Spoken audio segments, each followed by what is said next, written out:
walk us through, because you're the first husband-wife team that we've talked to up to this point.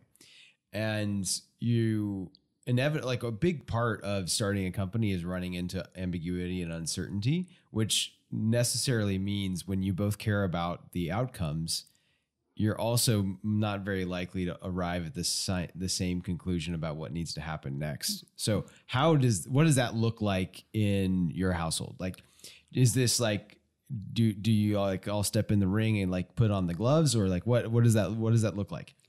I think for us, it does have to come with the caveat of, or the disclaimer of, we have always worked together through our entire relationship. So we've always had that dynamic.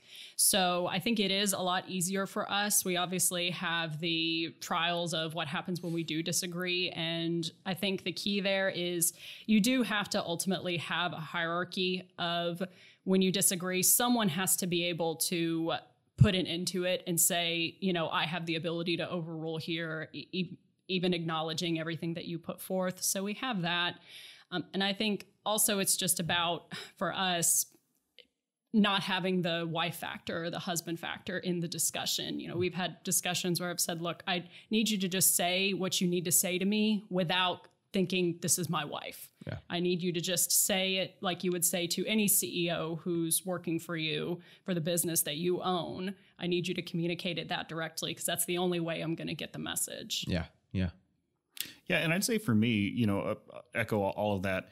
And I think personal and business relationships are actually a lot more similar than you might give them credit for, because it's all about this achieving some level of mutual respect and talking through issues. And so, we obviously have a lot of agreement in our personal and business lives anyway. And so we don't normally just think we should go in completely different directions. Now, there may be little decisions along that we disagree with. And so, that's where we'll talk it through. And most of the time we come to the same conclusion. Every once in a while we don't. And then that's where, like someone has to say, no, look, this is my area that I've been, I get to make all the decisions on.